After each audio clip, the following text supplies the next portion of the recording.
He said it loud enough for the whole table to hear. She just smiled and refilled his glass. She belongs in the kitchen, the Duke of Holloway announced to 12 guests over the fish course, not troubling to lower his voice, and I have half a mind to send her back to it before she embarrasses herself further with opinions on my cellar. Laughter rippled down the table. Frances Linley set the decanter down without a tremor in her hand, straightened the collar of her borrowed grey dress, and said nothing at all. She had learned, in 27 years, that the women who won were rarely the women who answered. What none of them knew, what she had told no one, not even her own solicitor, until 3 weeks prior, was that the notice already sitting in her reticule, folded into quarters and smelling faintly of vanilla and lamp oil, named her the new holder of the mortgage on Holloway House's east wing, kitchens included. Julian Vane, 9th Duke of Holloway, had just insulted the one woman in London who could, with a single signature, put him out of his own dining room by Michaelmas. She had come to Holloway House that evening at the invitation of his aunt, Lady Sefton, to advise on a wedding breakfast, Frances Linley and company being, whatever this table thought of her, the most sought-after confectionery and catering concern between Grosvenor Square and the Strand, built by her own hands from her mother's failing bake shop into an establishment that supplied half the great kitchens of Mayfair. The Duke had assumed, seeing a woman in plain wool discussing sugar work with his housekeeper, that she was staff. He had not troubled to ask. That was his first mistake, and by the time this story ended, it would not be his last. She refilled his glass a second time, and this time she let herself look at him. Really look.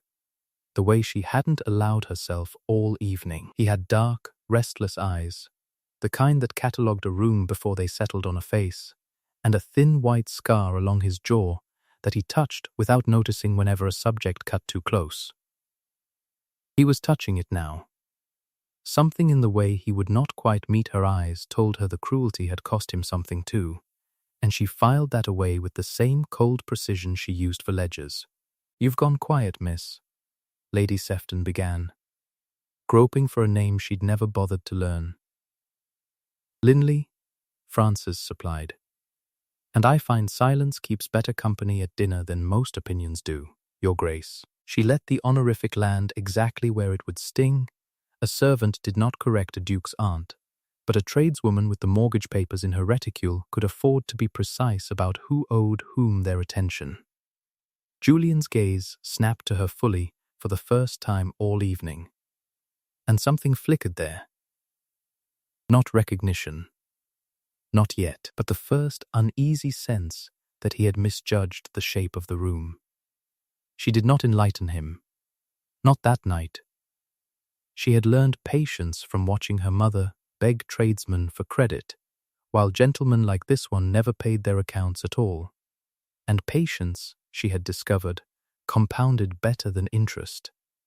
3 days later, the solicitor's letter arrived at Holloway House confirming the transfer of the East Wing mortgage from a bankrupt city merchant to one F. Linley, and Julian read it twice before he understood that the woman who had refilled his wine was now, by the plainest reading of English property law, his creditor. He rode to her shop on Bruton Street within the hour, coat unbuttoned, hatless, the picture of a man who had lost an argument he did not know he was having. She was at the marble counter when he arrived, sleeves pushed to the elbow, weighing sugar with the unhurried precision of a woman who had done it 10,000 times. She did not look up until he had stood in the doorway a full 10 seconds, letting the bell above it stop ringing. "Your Grace," she said, "I wondered how long it would take you to read your own post. You might have told me at my own table. You might have asked who I was before you decided where I belonged." She set down the scale. "I did try, Your Grace. I said my name twice. You were too busy deciding I belonged in the kitchen to hear it." It landed exactly as she'd intended. Not loud, not cruel, just true. And true was worse. He opened his mouth to answer, and found, for perhaps the first time since his father's funeral, that he had nothing ready. She watched the certainty go out of his face like a candle guttering, and something low and unwilling stirred in her chest at the sight of it. Not triumph, though she'd earned the right to feel it, but something closer to recognition. He was not stupid. He was only accustomed, the way powerful men so often were, to never having to look twice. "The mortgage," he said finally. "What do you intend to do with it?" "Collect the interest, Your Grace, same as any creditor. Unless you'd rather discuss terms." She untied her apron, folded it over the counter with the same precision she folded everything, and for the first time let him see the whole of her, not the servant in grey wool, but the woman who had built a concern worth £11,000 from a shop that had been failing when her mother died and left it, and her, to fend for themselves. "I find I am in no hurry, Your Grace." "Are you?" He was, as it happened, in considerable hurry, though he did not say so. Not the interest payment itself, which he could scrape together, but the principal, called due in 4 months by a mortgage clause he had not read carefully enough because his cousin Edmund Vane had assured him it was standard boilerplate. Edmund had assured him of a great many things in the 18 months since he'd taken over as steward of the estate's outlying accounts, and Julian was only beginning, in the space of this one unbearable conversation, to wonder how many of them had been true. He came back the following week, and the week after that, ostensibly to discuss terms, and each time he found some fresh pretext to linger past the point terms required. She noticed the way his eyes moved when she worked, not idly, but cataloguing. The same instinct that had assessed the dinner table now turned on the careful choreography of her kitchen, the way she moved between the copper pans without looking, the way her staff fell into rhythm around her without a word spoken. He noticed, too, the small stained recipe book she kept beside the scale, its spine cracked from handling, and the way her hand went to it without thinking whenever a decision needed making, as though she was still asking her mother's permission. "Your mother's," he said, the third visit, nodding at it. "The only thing of hers I have. Everything else was sold to pay her debts before I was old enough to stop it."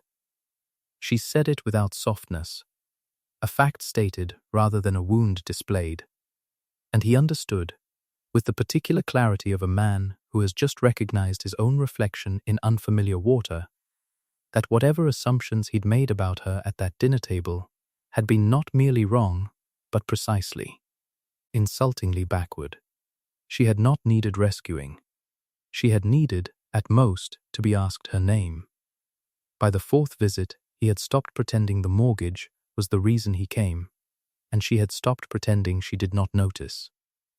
He stood too close while she worked the sugar, close enough that she could feel the warmth of him, close enough that when he reached to steady a bowl that had begun to slide, she felt his hand brush hers, and neither of them moved away for 3 full seconds that felt, to both of them, considerably longer. It was Hannah, her assistant, sharp-eyed and sharper-tongued, the only family Francis had left in any sense that mattered, who cleared her throat pointedly from the doorway and sent him out with his hat in his hand and his composure in worse order than when he'd arrived.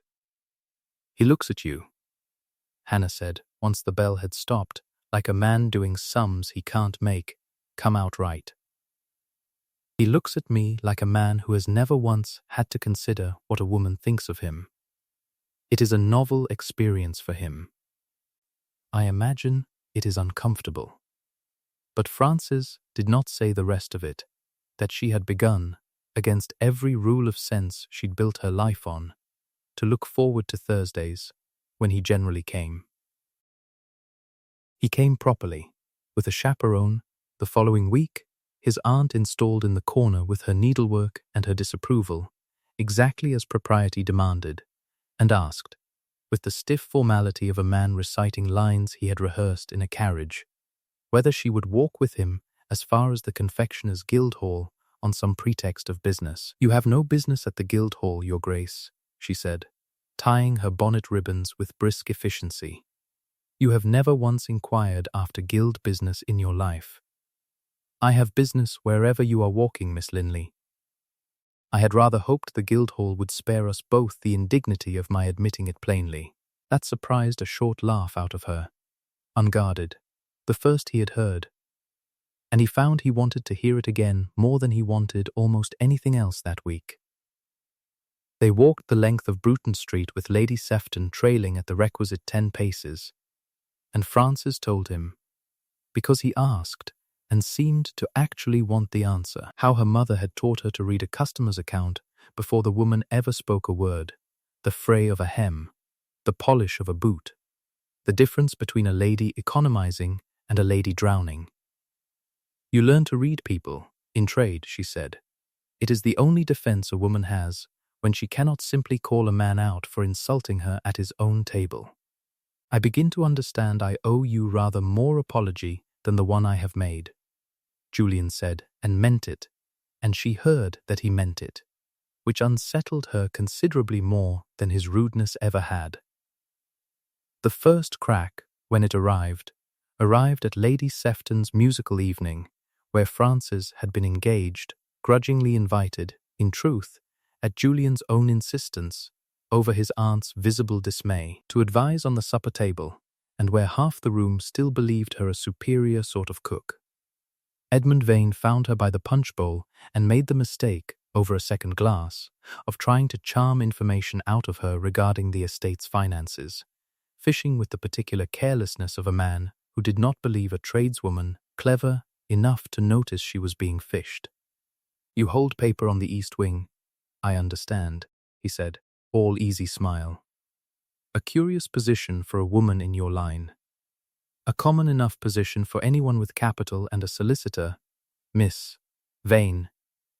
I understand you manage the outlying accounts." She let the observation sit there, unhurried, the way she let sugar caramelize past the point where lesser cooks pulled it from the heat, and watched something flicker behind his eyes. Not guilt exactly, but the reflexive wariness of a man used to being underestimated by everyone in the room, except, apparently, your cousin's steward, these 18 months. Is it not? A great deal of paper to manage alone. You seem remarkably informed for a confectioner. I keep excellent ledgers, Mr. Vane. It is the only advantage a woman in trade has over a gentleman. No one thinks to hide anything from her, because no one thinks she is looking. She smiled, refilled his cup exactly as she had refilled the Duke's a fortnight prior, and walked away before he could decide whether he had just been threatened or merely served punch, though in truth it had been both. Julian, watching from across the room, saw only the smile and the small, private satisfaction on her face as she walked away, and felt the sharp, unfamiliar twist of wanting to know every thought behind it. Wanting it the way he had wanted very little in the 8 years since his father died and left him a title, a scarred jaw from a boyhood carriage accident he did not discuss, and a bone-deep certainty that no one would ever want him for anything but what he could give them. She had never once asked him for anything. He was beginning to understand, the single most devastating thing a woman had ever done to him. The almost came a fortnight later, in the still-room at Holloway House itself, where she had come at dusk to inspect the ruined East Wing pantry roof his own steward had somehow failed to report for repair, and where he found her standing on an overturned crate, reaching for a beam to test its soundness, her sleeve rucked to the shoulder and her hair coming loose from its pins in the candlelight. He caught the crate before it tipped, his hand at her waist, and she came down against him rather than beside him, and for a long moment neither of them moved to correct the distance. "You'll break your neck testing my roof for me," he said low, his hand still at her waist, though the crate had long since stopped needing steadying. "Better mine than the pantry's, Your Grace. I have a claim on both now." Her voice had gone quieter than she meant it to, And she was aware, too aware, of the exact warmth of his hand through wool, of the scar at his jaw close enough to touch, of the fact that his eyes had dropped to her mouth and stayed there in a way that made the whole room feel smaller than it was. "This is not," she started. "I know precisely what this is not," he said, and did not step back. His thumb moved once against her waist, an accident of stillness rather than intention, and she felt it everywhere at once. "Tell me to stop, Miss Linley, and I will." She should have. She had built an entire life on knowing precisely when to stop, when to walk away from a bad account, a bad bargain, a room where she was not wanted. She opened her mouth to say it, and instead said his name, his given name, Julian, which she had never once used aloud, and the word landed between them like a struck match. He went very still, and for one unbearable heartbeat she thought he would close the last 6 inches between them. And then the still-room door banged open on a footman with an urgent message from the city, and the moment tore itself apart before either of them could decide what they would have done with it. The urgent message, when Julian read it in the corridor with his pulse still unsteady, informed him that the holder of the estate's principal note, a separate, larger debt he had believed comfortably serviced, was calling it in early, citing an irregularity in the last 2 years' interest payments. He did not, in that first cold moment, understand the irregularity. He understood it 3 days later, when Frances arrived at Holloway House uninvited, ledger in hand, and told him precisely what she had spent a fortnight quietly confirming through her own network of city clerks and solicitors' assistants, that Edmund Vane, heir presumptive should Julian die without issue, had spent 18 months diverting the estate's interest payments into his own gaming debts, falsifying the receipts and steering the principal note itself toward a call date he alone knew was coming, timed precisely to force Julian into a ruinous sale of Holloway House before the season's end. "He is not merely careless," she said, laying the figures out on the desk between them with the same steady hand she used for sugar work. "He has been bleeding you for a year and a half, and he arranged the timing so that when the note came due, you would have no choice but to sell, and no time to discover why. I have the bank drafts. I have the dates. I have a clerk who will swear to what he witnessed, if it comes to that." Julian stared at the papers, then at her, and felt the ground shift under an assumption he had not known he was standing on, that whatever came for his family came from outside it, that he alone bore the weight of protecting what his father had left him. "Why?" he said finally. "Would you bring me this? You hold paper on my house. My ruin serves your interest better than my rescue." "Does it?" She held his gaze, unflinching, the way she had held it across a dinner table full of people who thought her furniture. "I did not build what I built by profiting from other people's ruin, Your Grace. I built it by outworking every man who assumed I couldn't. There is a difference, and I would think a man who nearly lost his roof to your cousin's arithmetic would know it when he saw it." She paused. "And you might stop apologizing with your eyes, Your Grace. I am not the one your cousin wronged tonight. Tell me what you intend to do about it." It was, for Julian, the precise moment the last of the old certainty that a woman's use to him began and ended with what she could be rescued from, came apart entirely. She had not brought him evidence to be thanked for. She had brought him a plan, half-built already, and was waiting to see if he would prove worth finishing it with. He proved it 3 days later, at his own townhouse, before an audience that included his aunt, 2 members of his club, and Edmund Vane himself, summoned under the pretext of reviewing the quarter's accounts. Julian laid the falsified receipts on the table, one by one, named the gaming house, named the dates, named the call date Edmund had engineered. And then, before his cousin could summon a denial, named Frances Linley as the woman whose ledgers had caught what his own solicitors had missed for 18 months. I am removing you from every account you touch. Effective this hour, Julian said, and his voice did not rise, which made it worse. You will make restitution of every pound traceable, or you will explain the gaming house drafts to a magistrate. I find I no longer require your assurances about anything, Edmund. I have found someone whose figures I can trust. Edmund's composure, so carefully worn all evening, cracked at last into something ugly, and he turned it on the nearest target. You'd take the word of a shopkeeper over your own blood, he said, and there was real venom in it now, the coherent fury of a man who had spent 18 months believing himself entitled to a house he would never inherit honestly. She has been circling this family like a vulture since the day she learned what that mortgage was worth. Ask yourself, cousin, what a woman like that truly wants from a man like you. I asked her, Julian said. She told me the truth, which is more than you ever have. He held up the last of the falsified receipts, his voice still level, though his hand was not quite steady. You did this, I think, because you have spent your whole life watching a title pass over your head to a man you consider your inferior in every way that matters to you, and you decided the estate owed you what an accident of birth would not give you outright. I understand the grievance, Edmund. I do not forgive what you did with it. He turned to his aunt, to the room, and did the thing the crowd-pleaser of this story had been building toward since a dinner table 12 weeks prior. I owe Miss Linley an apology I cannot make privately enough to matter, so I will make it publicly instead. I said, in this house, that she belonged in a kitchen, as though that were the smallest thing a person could be.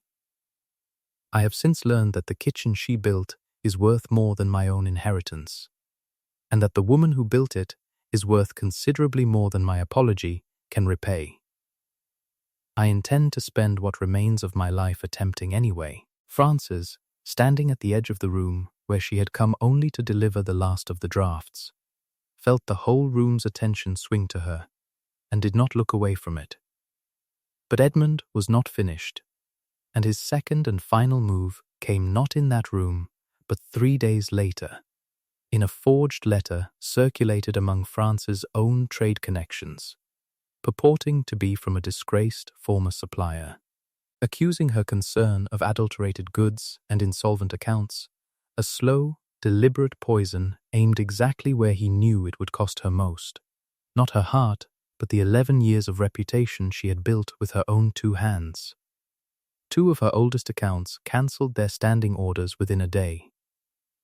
Hannah found her that evening standing perfectly still in the empty shop after closing, the recipe book open on the counter to a page she was not reading, her composure holding by a thread thinner than either of them had ever seen.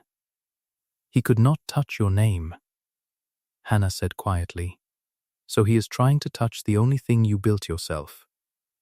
Frances said nothing for a long moment, and when she finally spoke her voice had none of its usual steadiness. I built this from nothing, Hannah. If it goes, I have nothing under me again, the way I did at 19. I cannot. I will not be that girl again, watching everything sold to pay someone else's debts. It was, though she did not say it aloud, the first time in this entire story she had let anyone see her afraid, and the cost of Edmund's forged letter was not the cancelled orders themselves, but this, the return, however briefly, of the fear she had spent 8 years building a fortune specifically to outrun. Julian, arriving an hour later with the news that his own solicitor had already begun tracing the letter's origin, found her exactly as Hannah had, and understood that whatever he said next mattered more than anything he had said at that dinner table 12 weeks before. I am not here to rescue your name, he said carefully. You would not thank me for it, and you would not need it. I am here because I have the resources to trace a forged letter to a gaming house faster than you can, and because I would like, for once in my life, to be useful to someone who has never once asked me to be. He set a folder on the counter beside the recipe book. 3 witnesses, the same clerk who signed the interest receipts. It will take a week to clear your name publicly, and I intend to spend every day of it beside you while it clears, if you will permit it." She looked at the folder, then at him, and felt something in her chest loosen that had been clenched since 19. "That is not nothing, Your Grace." "Julian," he said, "I should like, very much, to hear you use it again." The clearing of her name took 6 days, and Julian spent every one of them exactly as he had promised, at her side in the shop each morning before the magistrate's hearing, tracing suppliers, interviewing the disgraced clerk who had signed Edmund's false receipts, standing witness while she reassured 2 of her oldest patrons in person rather than by letter, because she had taught him, without meaning to, that some debts of trust could only be repaid face to face. "You did not have to come every day," she told him, on the 5th evening, when he arrived with ink on his cuffs and exhaustion under his eyes. "I wanted to. There is a considerable difference, Francis, and I find I would like you to notice it." She did notice it, and said so, and it was perhaps the quietest and truest exchange either of them had, all the louder for how little either of them raised their voice to have it. The hearing itself came at the week's end, and Edmund Vane, confronted with the clerk's sworn testimony and his own gaming-house signatures, made a final, thrashing attempt to discredit Frances publicly, calling her ambition unnatural, her ledgers forged, her hold on the Duke a calculated seduction, only to have Julian rise, in front of the same magistrate, the same assembled witnesses, and dismantle him with a precision Frances recognized, with a small fierce ache of pride, as her own methods turned to his purpose, dates, drafts, and documented facts, laid out without a single raised voice, until Edmund's protests collapsed under the simple, devastating weight of the truth. It was Frances who delivered the final blow herself, standing before the magistrate with the same steadiness she'd shown at that first dinner table. "Mr. Vane called my ambition unnatural," she said. "I built a concern worth £11,000 from a shop my mother lost to men who never once thought to ask my name before they took what she'd built. If that is unnatural, sir, then I will wear the word proudly, and I would remind this room that everything Mr. Vane holds, he holds only because he was born, not because he built a single thing with his own hands." The room, to Edmund's evident fury, applauded her. He left London within the fortnight, his gaming debts finally called in by creditors no longer inclined to extend him credit, his name quietly struck from every guest list that had once welcomed him. 6 weeks later, on a bright October afternoon, Julian stood in the doorway of the Bruton Street shop, no longer merely the Duke of Holloway calling on his creditor, but a man come to ask a question he had been assembling the courage for since the still-room, and found Frances at the counter with sugar on her hands and her mother's recipe book open beside her, exactly as she had been the first day he'd truly seen her. "I have come to discuss terms," he said, and she looked up, recognizing the echo of her own words back to her, and something in her chest went entirely, helplessly soft. "I thought we had settled the mortgage, Your Grace, not that account." He crossed the shop, and this time when he reached for her, there was no crate to catch, no footman to interrupt, nothing at all standing between them but the last few inches of a distance neither of them wanted kept. "I am asking for considerably more than an east wing, Francis. I am asking you to hold the whole of it, the house, the name, whatever is left of the man who once mistook you for furniture at his own table. I love you. I have loved you, I think, since you handed me back my own arrogance with a wine decanter and did not so much as raise your voice." He kissed her then, in the middle of her own shop, with the bell above the door still trembling from his entrance, and she kissed him back with 8 years of careful walls coming down all at once, sugar and vanilla and the particular sweetness of a man finally, entirely hers. "You realize," she said, when she could speak again, "that I shall hold the mortgage on this marriage exactly as I hold every other account, Your Grace, with excellent ledgers and very little patience for interest unpaid. I would expect nothing less from my creditor," he said, and married her before Christmas, in a ceremony small enough to suit her and grand enough, at his quiet insistence, to put every doubting tongue in Mayfair firmly to rest. By the time the first snow settled over Holloway House that winter, the East Wing kitchens had been entirely rebuilt to Francis's own specifications.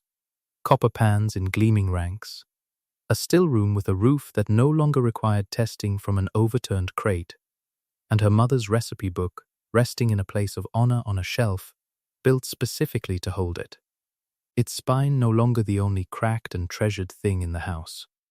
The staff, who had once whispered about the Duke's tradeswoman bride behind their hands, now took their instruction from her without a flicker of doubt, because a woman who could run a kitchen worth £11,000 could plainly run one worth considerably less, and because she had never once, in all the months since the wedding, raised her voice to make the point.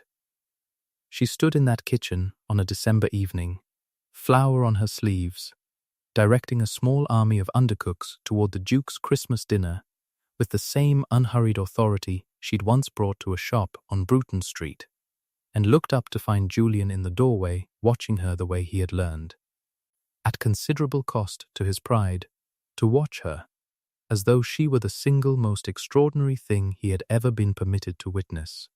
"A year ago," she said, "you told a room full of people I belonged in a kitchen. A year ago I was an idiot who had never once looked properly at anything in my life." He crossed to her, unbothered by the flower, and kissed her temple the way he did now a dozen times a day, as though he still could not quite believe he was allowed. "You were right, as it happens. You do belong in the kitchen. You also belong in the ledger books, and the drawing room, and the deed to this house, which I signed over to joint ownership last month, and have not yet found the courage to tell you, because I rather wanted to see your face when you found the papers yourself." She did find them, 3 days later, tucked inside her mother's recipe book, where he knew she would eventually look, and when she found him afterward she said nothing at all, only kissed him the way she had that first afternoon in the shop, entirely and without reservation, because some agreements, she had learned, needed no ledger to prove they had been kept. Hannah stayed on as mistress of the Bruton Street shop in her own right, drawing a partner's share Francis had insisted on before the wedding contracts were even drawn. And it was Hannah who wrote, the following autumn, to say that Edmund Vane had been heard of last in Calais. Living on credit, no one there would extend him past Christmas. A small, satisfying period at the end of a long sentence. By the time the New Year's bells rang out over Mayfair, Francis Linley owned the kitchen, the house, and the Duke of Holloway besides, and not one soul who had sat at that dinner table 12 months before dared say she did not deserve every inch of it.